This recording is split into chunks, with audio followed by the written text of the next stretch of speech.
Good morning Odisha. आज नवेम्बर 11 तारिख मंगलवार 30 गुरुत्वपूर्ण न्यूज उपरे आसंतु नजर पकाइबा। आपण मानक भल पाइबा स्वरूप गोटे गोटे लाइक निश्चित भावे रखिदेवे। आज नुआपड़ा भोट 14 प्रार्थींकर हेबो भाग्य परीक्षा। आज नुआपड़ा उपनिर्वाचन पई मतदान हेबो। 14 जन प्रार्थींकर हेबो भाग्य परीक्षा। तेबे शासक दल बीजेपीर जय ढोलकिया, बीजेडीर स्नेहांगीन छुरिया, कांग्रेसर घासीराम माझींक मध्यरे मुख्यतः लड़ई हेउछि। नुआपड़ा और कोमना ब्लॉक समेत नुआपड़ा खरियार रोड एनएसी रे 358टी मतदान केन्द्र करा जायछि। सकाळ 7टारू चलिबो मतदान। सुनाबेडार 8टी उत्तेजना प्रवण बूथ रे अपराह्न 4टारे सरिबो मतदान। अन्य बूथ मानकरे अपराह्न 5टा पर्यंत हेबो मतदान। माओ प्रवण अंचलर 8टी बूथ को वायुसेनार स्वतंत्र हेलिकॉप्टर रे पोलिंग पार्टी जाइछन्ति। मोट 2,53,624 जन भोटर मताधिकार साब्यस्त करेंगे। 396टी पोलिंग पार्टी रे 1,584 जन कर्मचारी नियोजित होइछन्ति। नवेम्बर 27 रु विधानसभार शीत अधिवेशन अभिभाषण रखिबे राष्ट्रपति। ओडिशा विधानसभा रे प्रथम थर अभिभाषण रखिबे राष्ट्रपति। आसंता 27 तारिख रु आरंभ हेबो विधानसभार शीत अधिवेशन। ए अधिवेशन प्रथम दिन रे विधानसभा रे अभिभाषण रखिबे महामहिम राष्ट्रपति द्रौपदी मुर्मू। एहा हेबो ओडिशा विधानसभा पई एक स्वर्णिम अध्याय। विधानसभा रे अधिवेशन नवेम्बर 27 रु डिसेम्बर 31 पर्यंत चलिबार कार्यक्रम रहिछि। एथिरे मोट 29टी कार्य दिवस रहिबो। अधिवेशन द्वितीय दिन 28 तारिख रे 2025-26 आर्थिक वर्ष पई प्रथम अतिरिक्त बजेट उपस्थापन हेबो। डिसेम्बर 4 रु विभिन्न विभागर अतिरिक्त खर्च दाबी आलोचना आरंभ हेबो। डिसेम्बर 8 तारिख रे अतिरिक्त बजेट नै व्यय मजूरी बिल आगत हेबो। मध्याह्न भोजन ने मांडिया को सामिल करने केंद्र कृषि मंत्री परामर्श। श्रीअन्न बा मांडिया केवल एक शस्य नुहे बरं भविष्यत पीढ़ी पई पुष्टिसार, जल संरक्षण प्रतीक, राज्यर ऐतिह्य और संस्कृतिर यह एक अंश। पुष्टि योजना रे मांडिया को सामिल करने सह स्कूल छात्र छात्री मध्याह्न भोजन ने यह सामिल करा जरूरी। समस्त सरकारी विभाग रे मांडिया आउटलेट खोलिबा आवश्यक। लोकसेवा भवन ने आयोजित मांडिया दिवस और श्रीअन्न सम्मिलनी उद्घाटनी समारोह रे एही परामर्श दैछन्ति केंद्र कृषि कृषक कल्याण मंत्री शिवराज सिंह चौहान। वैज्ञानिक माने मांडिया चाष उपरे गवेषणा एवं प्रक्रियाकरण प्रजुक्ति विद्या उपरे ध्यान देबाकू से कहिथिले। ओडिशार महिला चाषी माने मांडिया उत्पादन रे आगुआ बोली कहिथिले मुख्यमंत्री मोहन चरण माझी। आगामी 2 दिन लगी रहिबो शीत लहरी। 15 डिग्री तले 16 सहर। राज्य में शीत लहरी आरंभ हो जाइछि। आगामी 2 दिन कटक, अनुगुल, झारसुगुड़ा, कंधमाल, सुंदरगढ़ और खोर्धा जिलार किछि स्थान में प्रबल शीत लहरी अनुभूत हेबो।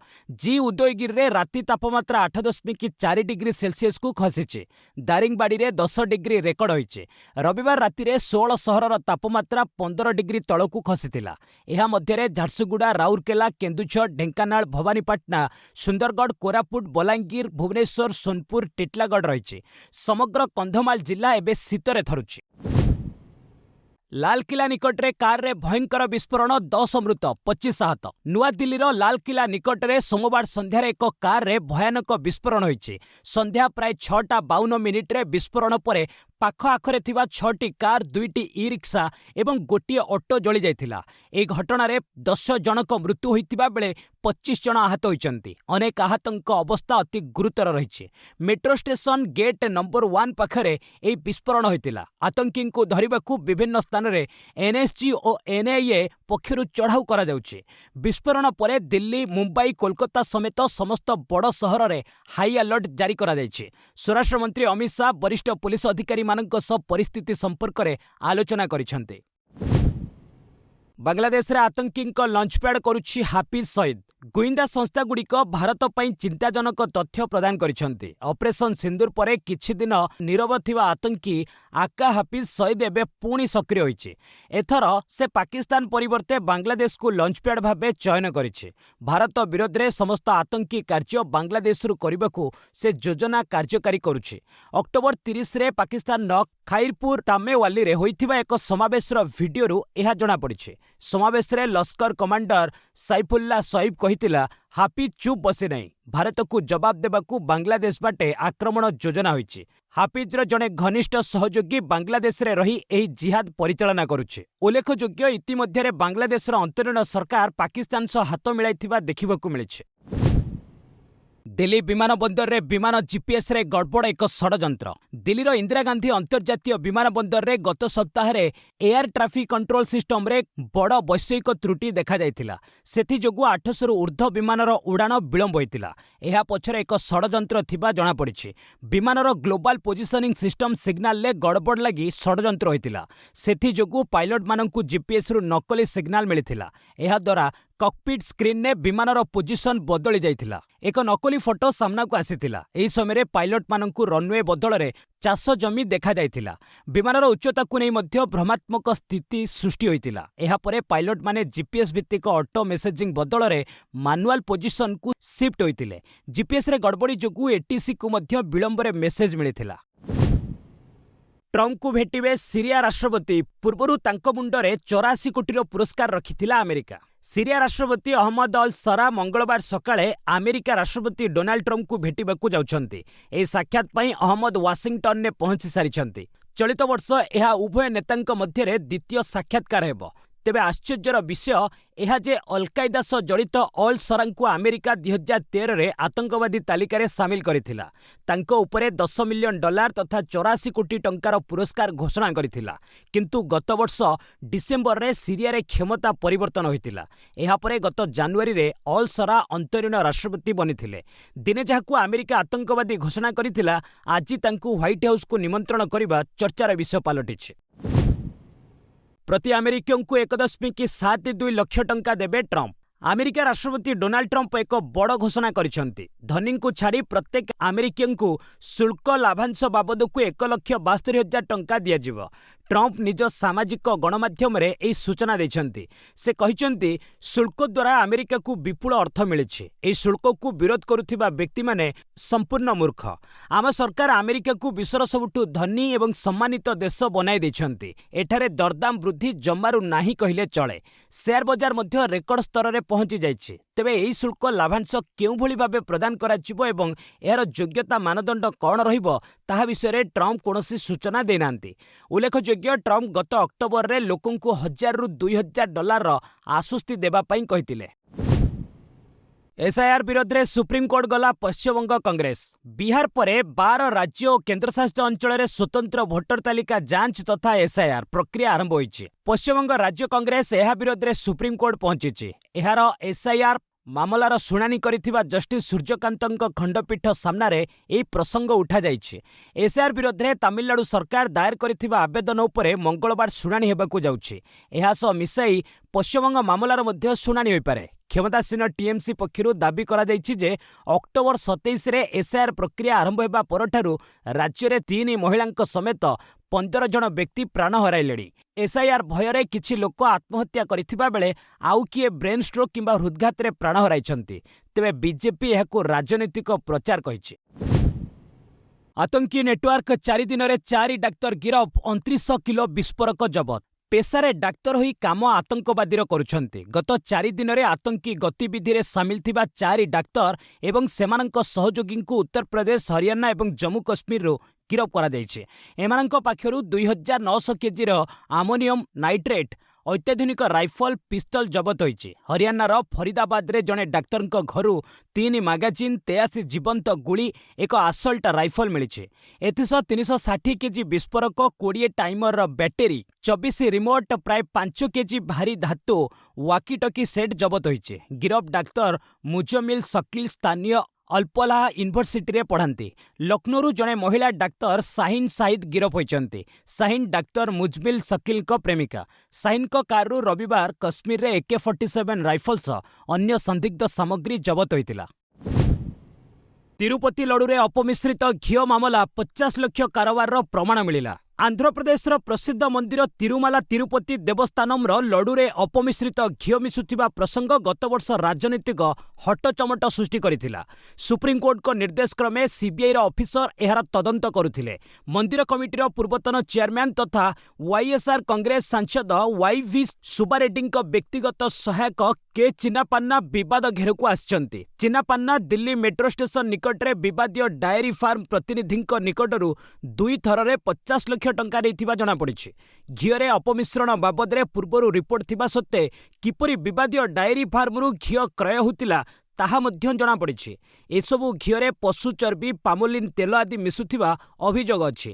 ତିରୁପତି ମନ୍ଦିରରେ ଦୈନିକ ପ୍ରାୟ 3 ଲକ୍ଷ ଲଡୁ ପ୍ରସ୍ତୁତ ପାଇଁ 1500 କିଲୋ ଘିଅ ଆବଶ୍ୟକ ପଡ଼ିଥାଏ। ଯୋଗୀ ଆଦିତ୍ୟନାଥଙ୍କ ବଡ଼ ଘୋଷଣା, ଉତ୍ତରପ୍ରଦେଶର ସମସ୍ତ ସ୍କୁଲରେ ବନ୍ଦେ ମାତରମ୍ ରହିବ ବାଧ୍ୟତାମୂଳକ।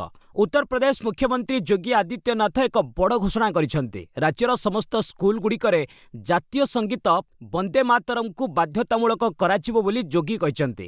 ଗୋରଖପୁରରେ ଅନୁଷ୍ଠିତ ଏକ କାର୍ଯ୍ୟକ୍ରମ ଅବସରରେ ଯୋଗୀ କହିଛନ୍ତି, ବନ୍ଦେ ମାତରମ୍ ସଙ୍ଗୀତର 150ତମ ବାର୍ଷିକୀ ପାଳନ ପାଇଁ କାର୍ଯ୍ୟକ୍ରମ ଆରମ୍ଭ ହୋଇଛି। ଏହି ଅବସରରେ ରାଜ୍ୟର ପ୍ରତ୍ୟେକ ସ୍କୁଲରେ ବନ୍ଦେ ମାତରମ୍ ବାଧ୍ୟତାମୂଳକ କରାଯିବ।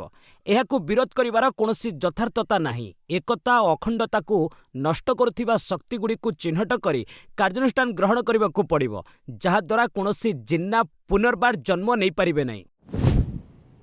ଆସାମରେ ପାରିତ ହେଲା ବହୁ ବିବାହ ନିଷେଧ ବିଲ୍, 7 ବର୍ଷ ପର୍ଯ୍ୟନ୍ତ ଜେଲ୍। ଆସାମ ସରକାର ରାଜ୍ୟରେ ବହୁ ବିବାହ ନିଷେଧ ପାଇଁ ଏକ ବିଲ୍ ମଞ୍ଜୁର କରିଛନ୍ତି। ମୁଖ୍ୟମନ୍ତ୍ରୀ ହିମନ୍ତ ବିଶ୍ୱ ଶର୍ମା ଗୌହାଟୀର ଲୋକସେବା ଭବନରେ ଅନୁଷ୍ଠିତ କ୍ୟାବିନେଟ୍ ବୈଠକରେ ଏହି ଘୋଷଣା କରିଛନ୍ତି। ସାମ୍ବାଦିକଙ୍କୁ ହିମନ୍ତ କହିଛନ୍ତି, ପ୍ରସ୍ତାବିତ ଆଇନ ବହୁ ବିବାହକୁ ଏକ ଦଣ୍ଡନୀୟ ଅପରାଧ ଭାବେ ବିବେଚିତ କରିବ।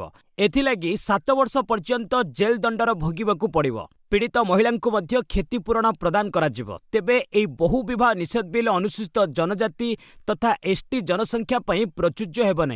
ଏଥିସହ ଆସାମର 6ଟି ଅନୁସୂଚିତ ଅଞ୍ଚଳରେ ମଧ୍ୟ ତୁରନ୍ତ ପ୍ରଯୁଜ୍ୟ ହେବ ନାହିଁ। ଆଦିବାସୀ ବ୍ୟତୀତ ଅନ୍ୟ ସମସ୍ତଙ୍କ ପାଇଁ ଏହା ପ୍ରଯୁଜ୍ୟ ହେବ ବୋଲି ହିମନ୍ତ କହିଛନ୍ତି।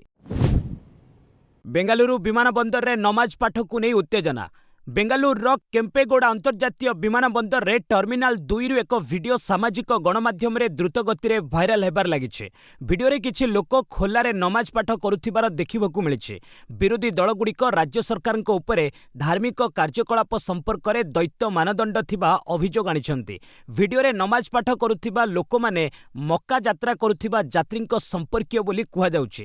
ବିମାନ ବନ୍ଦର ପରିସରରେ ଥିବା ନମାଜ କୋଠରୀ ବଦଳରେ ସେମାନେ ସାର୍ବଜନୀନ ସ୍ଥାନରେ ନମାଜ ପଢ଼ିଥିଲେ। ଏହାକୁ ନେଇ ବିଜେପି ନେତା ବିଜୟ ପ୍ରସାଦ ବେଙ୍ଗାଲୁରୁ ସରକାରଙ୍କୁ ପ୍ରଶ୍ନ କରିଛନ୍ତି। ବିମାନ ବନ୍ଦର ପରିସରରେ ଏହାକୁ କିପରି ଅନୁମତି ଦିଆଗଲା? ଏହି ଲୋକେମାନେ ଅନୁମତି ପାଇଥିଲେ କି? ରାଜ୍ୟ ସରକାର ଆର୍ଏସ୍ଏସ୍ ଶୋଭାଯାତ୍ରା ଭଳି କାର୍ଯ୍ୟକ୍ରମକୁ ନିଷେଧ କରିଛନ୍ତି, ଅଥଚ ଏପରି ଘଟଣା ପ୍ରତି ଆଖି ବୁଜି ଦେଇଛନ୍ତି। ଆମେରିକାର 2000 ଉଡ଼ାଣ ବାତିଲ, ସଟ୍ଡାଉନ୍ ପାଇଁ କର୍ମଚାରୀ ମିଳୁନାହାନ୍ତି। ଗତ 40 ଦିନ ହେଲା ଆମେରିକା ସଟ୍ଡାଉନ୍ ରହିଛି। ବିମାନ ଯାତ୍ରା ଉପରେ ଏହାର ସର୍ବାଧିକ ପ୍ରଭାବ ପଡ଼ିଛି। ଗତ 3 ଦିନରେ ମୋଟ 2000ରୁ ଅଧିକ ବିମାନ ଉଡ଼ାଣ ବାତିଲ କରିଦିଆଯାଇଛି। ଦେଶରେ ଅଚଳାବସ୍ଥା ଜାରି ରହିଛି। ବିମାନ ପରିଚାଳନା ପାଇଁ କର୍ମଚାରୀ ମିଳୁନାହାନ୍ତି, ତେଣୁ ଏପରି ସ୍ଥିତି ସୃଷ୍ଟି ହୋଇଛି। ଗତ ଗୁରୁବାର ଫେଡେରାଲ ଏଭିଏସନ୍ ଆଡମିନିଷ୍ଟ୍ରେସନ ତଥା FAA 40 ବଡ଼ ବିମାନ ବନ୍ଦରରୁ ଉଡ଼ାଣ ହ୍ରାସ କରିବା ପାଇଁ ଘୋଷଣା କରିଥିଲା। ଏଥିରେ ନ୍ୟୁୟର୍କ ଏବଂ ୱାଶିଂଟନ ମଧ୍ୟ ସାମିଲ ରହିଛି, କାରଣ ଅନେକ ବଡ଼ ବିମାନ ବନ୍ଦର ବହୁତ ବିମାନ ବାତିଲ କରିସାରିଲେଣି।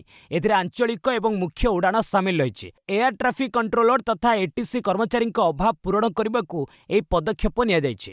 ଅଧିକାଂଶ କର୍ମଚାରୀ ବିନା ଦରମାରେ ପ୍ରାୟ ମାସେ ହେଲା କାମ କରୁଛନ୍ତି। ଆଜି ବିହାରରେ ଦ୍ୱିତୀୟ ପର୍ଯ୍ୟାୟ ଭୋଟ, 122 ଆସନରେ ମତଦାନ। ବିହାର ବିଧାନସଭା ନିର୍ବାଚନ ଦ୍ୱିତୀୟ ତଥା ଶେଷ ପର୍ଯ୍ୟାୟ ମତଦାନ ଆଜି। 122ଟି ଆସନରେ 1302 ଜଣ ପ୍ରାର୍ଥୀଙ୍କ ଭାଗ୍ୟର ଫଳାଫଳ ନିର୍ଣ୍ଣୟ ହେବ। ଗତ 6 ତାରିଖରେ 121ଟି ଆସନରେ ଭୋଟ ହୋଇଥିଲା। ଆଜି 3.7 କୋଟି ଭୋଟର ସେମାନଙ୍କ ମତ ସାବ୍ୟସ୍ତ କରିବେ। ସକାଳ 7ରୁ ସନ୍ଧ୍ୟା 6ଟା ପର୍ଯ୍ୟନ୍ତ ମତଦାନ ସମୟ ଧାର୍ଯ୍ୟ କରାଯାଇଛି। ଆଜି ଭୋଟ ହେଉଥିବା 122ଟି ଆସନରୁ 2020ରେ ବିଜେପି ସର୍ବାଧିକ 42ଟିରେ ଜିତିଥିଲା। ଆର୍ଜେଡି 33, ଜେଡିୟୁ 20, କଂଗ୍ରେସ 11 ଏବଂ ବାମ ଦଳ 5ଟିରେ ବିଜୟୀ ହୋଇଥିଲା। ମତଦାନ ସରିବା କ୍ଷଣି ଏକ୍ଜିଟ୍ ପୋଲ୍ ବା ବୁଥ୍ ବାହୁଡ଼ା ରିପୋର୍ଟ ଆସିବ। ତେବେ ନଭେମ୍ବର 14ରେ ଭୋଟ ଗଣତି ପରେ ହିଁ ପ୍ରକୃତ ଫଳାଫଳ ସାମ୍ନାକୁ ଆସିପାରିବ। ଭୁବନେଶ୍ୱରରେ 300 ପିଲାଙ୍କୁ ମିଳିବ ଅଣ ଆବାସିକ civil service coaching. Union public service commission ବା UPSC ସିଭିଲ ସର୍ଭିସ ପରୀକ୍ଷା ପାଇଁ ଆବାସିକ ମାଗଣା କୋଚିଂ ଭଳି ଅଣ ଆବାସିକ କୋଚିଂ ଆରମ୍ଭ ହେବ। ରାଜ୍ୟ ଉଚ୍ଚଶିକ୍ଷା ବିଭାଗ ପକ୍ଷରୁ ଏହି ସୂଚନା ଦିଆଯାଇଛି। କୋଚିଂ ନେଉଥିବା ପିଲା ଯେପରି କୃତକାର୍ଯ୍ୟ ହୁଅନ୍ତି ସେଥିପ୍ରତି ଧ୍ୟାନ ଦିଆଯିବ। ପ୍ରତି ପିଲା ପିଛା 1.5 ଲକ୍ଷ ଟଙ୍କା ଖର୍ଚ୍ଚ ହେବ। 300 ପିଲାଙ୍କୁ ପ୍ରାଥମିକ ଭାବେ କୋଚିଂ ଦିଆଯିବ। କୋଚିଂ ନେଉଥିବା ପିଲାଙ୍କ ମଧ୍ୟରୁ ସର୍ବନିମ୍ନ 5% ପିଲା ପ୍ରିଲିମରେ କୃତକାର୍ଯ୍ୟ ନ ହେଲେ ପାଠପଢ଼ା ଦାୟିତ୍ୱ ନେଇଥିବା ସଂସ୍ଥାର ଅର୍ଥ କାଟ କରାଯିବ। ରାଜଧାନୀରେ 300 ପିଲା ପଢ଼ିବା ଭଳି ଭିତ୍ତିଭୂମି ଥିବା ଆଗୁଆ କୋଚିଂ ସେଣ୍ଟରକୁ ଦାୟିତ୍ୱ ଦିଆଯିବ। ପୂର୍ବରୁ ରାଜ୍ୟ ସରକାର 200 ପିଲାଙ୍କୁ ଆବାସିକ UPSC ସିଭିଲ ସର୍ଭିସ କୋଚିଂ ଦେଉଛନ୍ତି। भारत इलेक्ट्रोनिक्स रे इंजीनियर पदवी पर विज्ञप्ति। भारत इलेक्ट्रोनिक्स लिमिटेड पक्षरु 52टी प्रोजेक्ट इंजीनियर 1 पदवी पर नियुक्ति विज्ञप्ति प्रकाश पाई। एथिपई इंजीनियरिंग डिग्री हासिल करथिबा प्रार्थी माने आवेदन करि परिबे। एही पदवी पर ऑफलाइन आवेदन प्रक्रिया 20 नवेम्बर पर्यंत चलिबो। ए नियुक्ति रे इलेक्ट्रोनिक्स पई 40टी, कंप्यूटर साइंस पई 8टी एवं मेकानिकल पई 4टी पदवी रहिছে। आवेदनकारी बयस सीमा सर्वाधिक 32 वर्ष होइतिबा आवश्यक एवं संपृक्त क्षेत्र रे अति कम रे 2 वर्षर कार्य अभिज्ञता थिबा जरूरी। मनोनीत प्रार्थी को मासिक 40,000 टंकारु 55,000 टंका पर्यंत दरमा मिलिबो। साधारण वर्गर प्रार्थी आवेदन शुल्क 472 टंका थिबा बेले एससी, एसटी और पीडब्ल्यूडी वर्गंक पई एहा छाड़ करा जायछि। वायुसेना रे 340 ऑफिसर पदवी पई विज्ञप्ति। भारतीय वायुसेना पक्षरु ऑफिसर पदवी रे नियुक्ति पई विज्ञप्ति प्रकाश पाइछि। एहा माध्यम रे फ्लाइंग ग्राउंड ड्यूटी एवं एनसीसी स्पेशल एंट्री शाखार मोट 340टी पदवी पूरण करा जिवो। इच्छुक प्रार्थी माने 17 नवेम्बर 2025 रु ऑनलाइन आवेदन करि परिबे एवं आवेदन शेष तारीख 14 डिसेम्बर 2025 रहिछि। लिखित परीक्षा 31 जनवरी 2026 रे अनुष्ठित हेबो। एही पदवी गुड़िक पई बयस सीमा 20 रु 26 वर्ष मध्य होइतिबा बेले शिक्षागत योग्यता स्नातक, बीटेक किंबा स्नातकोत्तर रखा जाइछि। मनोनीत प्रार्थी को मासिक 56,100 टंकारु 1,77,500 टंका पर्यंत दरमा मिलिबो। आवेदन शुल्क 550 टंका धार्य करा जाइछि, किंतु एनसीसी स्पेशल एंट्री पई कोनोसी शुल्क देबाकू पड़िबो नाही। 91टी ग्रेड ए पदवी रे नियुक्ति देव नाबार्ड डिसेम्बर 20 रे परीक्षा। नाबार्ड असिस्टेंट मैनेजर ग्रेड 1 रो 91टी पदवी रे नियुक्ति देबाकू विज्ञप्ति प्रकाश करिछि। एहार वेबसाइट रे समस्त सूचना उपलब्ध रहिछि। आगामी नवेम्बर 30 तारिख मध्य रे एथिपई आवेदन करिबाकू पड़िबो। परीक्षा 3टी पर्यायर हेबो। प्रथमे 200 नंबर रो प्रिलिमिनारी, द्वितीय रे मेंस एवं तृतीय रे साइकोमेट्रिक्स टेस्ट सहित 50 मार्कर इंटरव्यू। आगामी डिसेम्बर 25 रे प्रथम पर्याय एवं 2026 जनवरी 25 रे द्वितीय पर्याय परीक्षा हेबो। तृतीय पर्याय पई परे तारीख घोषणा करा जिवो। देशव्यापी 21टी केन्द्र रे एही परीक्षा हेबो। आवेदनकारी बयस 21 रु 30 वर्ष मध्य रे होइतिबा आवश्यक। संरक्षित वर्गंक पई बयस कोहळ रहिछि। शेयर बजार रे सुधार, सेंसेक्स और निफ्टी वृद्धि सह बंद। लगातार 3 दिन ह्रास पर सोमवार भारतीय शेयर बजार रे बड़ धरणर सुधार देखा मिली। कारोबार शेष बेलू सेंसेक्स 319 पॉइंट वृद्धि पाई 83,535.35 रे बंद होइतिबा बेले निफ्टी 82 पॉइंट बढ़ी 25,574.30 स्तर रे पहुंची। अमेरिका रे सरकारी शटडाउन शेष होबार आशा और विदेशी निवेशकों किणाबिका वृद्धि जोगु बजार उपरकू उठी। सोमवार कारोबार रे आईटी क्षेत्रर शेयर गुड़िक सबुठारु अधिक लाभ रे रहितिला। विशेषकर इन्फोसिस, एचसीएल टेक्नोलॉजीज एवं विप्रो भली कंपनीर शेयर मूल्य बढ़िथिला। यह व्यतीत बैंकिंग और मेटाल सेक्टर रे मध्य भल प्रदर्शन देखा मिलिथिला। विशेषज्ञों मतरे बजार सकारात्मक धारा आगकू जारी रही पारे। नुआ आधार ऐप्र शुभारंभ कला यूआईडीएआई। भारतीय एकक परिचय कर्तृपक्ष यूआईडीएआई आधार कार्डर नुआ मोबाइल एप्लिकेशन शुभारंभ करिछि। एहा द्वारा लोक माने निज फोन ने 5 आधार प्रोफाइल स्टोर करि परिबे। एथिरे केवल जरूरी सूचना शेयर करिवार विकल्प रहिछि। यूपीआई पेमेंट बेले स्कान करिवा भली एई ऐप रे स्कान करी आधार सूचना देई हेबो। एई एप्लिकेशन को अधिक सुरक्षित करिवा लागि एथिरे फेस ऑथेंटिकेशन फीचर जोड़ा जाइछि। नुआ एप्लिकेशन एम आधार ऐप को बाद देइनी। यह सब मिलित होई काम करुछे। यूजर किछि काम लगी पुराना ऐप और किछि लगी नुआ ऐप व्यवहार करि परिबे। पुणी बढ़िला सुना दर। भुवनेश्वर रे सुना 1800 टंका महंगा। सोमवार सुना रूपा दर बढ़ी। India Boolean and jewellers association मुताबक 10 ग्राम पिछा सुना दर 2341 टंका वृद्धि होई 1,22,000 टंका रही। रूपा दर 3,368 टंका वृद्धि होई 1,51,000 छुईची। गत 17 तारिख रे सुना और रूपा सर्वकालीन रेकर्ड दर यथाक्रमे 1.30 लाख एवं 1.78 लाख टंका थिला। चलित वर्ष सुना 46,279 टंका एवं रूपा 65,625 टंका महंगा होइछि। भुवनेश्वर रे 24 कैरेट सुना दर 1800 टंका वृद्धि होई 10 ग्राम पिछा दर 1.23 लाख टंका रही। 22 कैरेट सुना दर 1650 टंका बढ़ी 1.13 लाख टंका रही। किलो पिछा रूपा दर 4000 टंका वृद्धि होई 1.69 लाख टंका छुईछि। रणजी लड़ई ओडिशा सामने 345 रन कष्टसाध्य लक्ष्य रखिला विदर्भ। डिफेंडिंग चैंपियन विदर्भ ओडिशा मध्य नागपुर रे चलिथिबा रणजी ट्रॉफी लढ़ी रोमांचक स्थिति रे पहुंची। शक्तिशाली विदर्भ दल ओडिशा सामना रे 345 रन कष्टसाध्य लक्ष्य धार्य करिछि। ओडिशा द्वितीय इनिंग्स रे भल आरंभ करिछि। सोमवार तृतीय दिवस स्टम्प्स सुद्धा ओडिशा 12 ओभर खेली कोनोसी विकेट न हराई 44 रन करिछि। दुई ओपनर स्वस्तिक सामल 25 और गौरव चौधरी 17 रन करी अपराजित रहिଛନ୍ତି। मंगलवार मैच अंतिम दिवस ओडिशा को विजय लगी 90 ओभर रे आहुरी 301 रन आवश्यक। पूर्वरु 126 रन ने आगुआ थई द्वितीय पाली आरंभ करिथिबा विदर्भ ध्रुव सोरे और अमन मोखाडेंक शतक बଳରେ 2 विकेट रे 218 रन करी पाली घोषणा करिथिला। प्रथम पाली रे 144 रन करिथिबा ध्रुव आज मध्य 101 रन शतकीय पाली खेलिथिले। भंगाजीव दिल्लीर जवाहरलाल नेहरू स्टाडियम 102 एकर रे निर्माण हेबो स्पोर्ट्स सिटी। दिल्लीर प्रतीक भावे विवेचित होतिबा ऐतिहासिक जवाहरलाल नेहरू स्टाडियम एबे इतिहास होइजिवो। ए स्टाडियम को भंगा जाई 102 एकर जगह रे निर्माण हेबो स्पोर्ट्स सिटी, जेउठारे समस्त प्रमुख खेलर आयोजन एवं क्रीड़ाविद को लगी अत्याधुनिक व्यवस्था करबाकू क्रीड़ा मंत्रालय योजना करिछि। तेबे एहार निर्माण रे केते टंका खर्च हेबो ताहार बजेट एपर्यंत स्थिर करा जाय नै। भारत 2036 ओलंपिक्स आयोजन दौड़े रहिथिबारु एहाकु लक्ष्य रखी विश्वस्तरीय भित्तिभूमि निर्माण करा जाउछे। उल्लेखयोग्य 1982 रे जवाहरलाल नेहरू स्टाडियम निर्माण होइतिला। गत 15 वर्ष मध्य स्टाडियम नवीकरण रे पाखापाखि 1011 कोटी टंका खर्च करा जाय सारिछे। आज नुआपड़ा भोट 14 प्रार्थींकर हेबो भाग्य परीक्षा। आज नुआपड़ा उपनिर्वाचन पई मतदान हेबो। 14 जन प्रार्थींकर हेबो भाग्य परीक्षा। तेबे शासक दल बीजेपी जय ढोलकिया, बीजेडी स्नेहांगीन छुरिया, कांग्रेस घासीराम माझी मध्य मुख्यतः लड़ई होउछि। नुआपड़ा और कोमना ब्लॉक समेत नुआपड़ा खरियार रोड एनएसी रे 358टी मतदान केन्द्र करा जायछि। सकाळ 7टारू चलिबो मतदान। सुनाबेडार 8टी उत्तेजना प्रवण बूथ रे अपराह्न 4टारे सरिबो मतदान। अन्य बूथ मानकरे अपराह्न 5टा पर्यंत हेबो मतदान। माओ प्रवण अंचलर 8टी बूथ को वायुसेनार स्वतंत्र हेलिकप्टर रे पोलिंग पार्टी जाइछन्ति। मोट 2,53,624 जन भोटर मताधिकार साब्यस्त करिवे। 396टी पोलिंग पार्टी रे 1,584 जन कर्मचारी नियोजित होइछन्ति। टाटा ट्रस्ट सहयोग रे राज्य रे हेबो फिल्म आर्काइव्स। ओडिया चलचित्रर पुराणा गारिमा को फेराइबा सह पुणी थरे सेही स्वर्णिम इतिहास को उज्जीवित करिबा पई राज्य रे प्रतिष्ठा हेबो ओडिया फिल्म आर्काइव्स बा ओडिया चलचित्र अभिलेखागार। भुवनेश्वर ठारे आसंता 12 रु 19 तारिख पर्यंत 10म film preservation and restoration workshop India अनुष्ठित हेबो। देशर 9टी सहर रे एही कर्मशाला हेबा सह मणिपुर सरकारक सहित अभिलेखागार पई एमओयू काम हेउछि। कार्यक्रमर उद्घाटनी दिवस रे प्रख्यात अभिनेत्री वाहिदा रेहमान सम्मानीय अतिथि भावे जोगदेबे। 19 तारिख एहार उद्यापनी दिवस रे चलचित्र अभिलेखागार नै ओडिशा सरकारक सह चुक्तिनामा हेबो। एहा एक 5 वर्षिया कार्यक्रम हेबो। टाटा ट्रस्ट अन्य मानक सहयोग रे कार्य हेबो।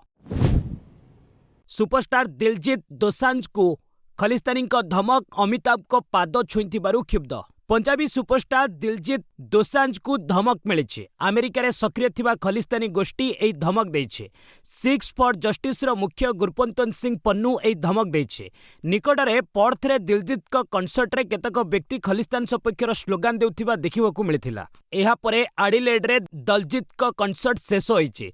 तेबे आगकू न्यूजीलैंड ऑकलैंड रे थिबा कनसर्ट रे अघटन होई पारे बोली पुलिस पक्षरु सूचना मिलिछे। किछि दिन तळे दिलजीत कौन बनेगा करोड़पति कार्यक्रम रे सुपरस्टार अमिताभ बच्चन को पाद छुई आशीर्वाद नहीं। एथिपाई खलिस्तानी क्षुब्ध होइचंती। सेमाने कहिचंती 1984 सिख विरोधी दंगा को अमिताभ बच्चन उस्काई थिले, तेणु से सिख संप्रदाय पई जणे अपराधी। भेंटिलेटर रे वरिष्ठ अभिनेता धर्मेंद्र। वर्षियान अभिनेता धर्मेंद्रंकर स्वास्थ्यावस्था अचानक बिगिड़ी जिबारु सोमवार तांको मुंबईर ब्रिज कैंडी हॉस्पिटल रे भर्ती करा जायछि। श्वासक्रिया रे समस्या जोगु तांको आईसीयू रे भेंटिलेटर सपोर्ट रे रखा जायछि। डाक्टरंक टीम तांको स्वास्थ्यावस्था उपरे नजर रखिछन्ति। आगामी 72 घंटा तांको पई अति गुरुत्वपूर्ण बोली सेमाने कहिछन्ति। धर्मेंद्रंक परिवार सदस्य हॉस्पिटल रे अछन्ति। तांकर 2 झियंकु अमेरिका रु डका जायछि। पत्नी हेमा मालिनी तांको भेटिबाकू हॉस्पिटल पहुंचिछन्ति। ତେବେ ପୁଅ ସନ୍ନି ଦେଓଲଙ୍କ ଟିମ୍ କହିଛି ସବୁଥର ପରି ଏଥର ମଧ୍ୟ ସ୍ୱାସ୍ଥ୍ୟାବସ୍ଥା ଅତି ଖରାପ ଖବର ଏକ ଗୁଜବ। ଭୟ କରିବାର କୌଣସି କାରଣ ନାହିଁ। ସୂଚନାଯୋଗ୍ୟ ନିକଟରେ ଧର୍ମେନ୍ଦ୍ରଙ୍କର ଅପକମିଂ ଫିଲ୍ମ 21ର ଟ୍ରେଲର ରିଲିଜ୍ ହୋଇଥିଲା। ସେଥିରେ ସେ ଦମଦାର ଅଭିନୟ କରିଛନ୍ତି। ବସ୍ ଆଜି ପାଇଁ ଏଇଠି ରଖିବା, ପୁଣି ନେଇ ଆସିବି ଲେଟେଷ୍ଟ ଅପଡେଟ୍। ସେ ପର୍ଯ୍ୟନ୍ତ ବିଦାୟ ନେଉଛି। ଜୟ ହିନ୍ଦ, ଜୟ ଭାରତ।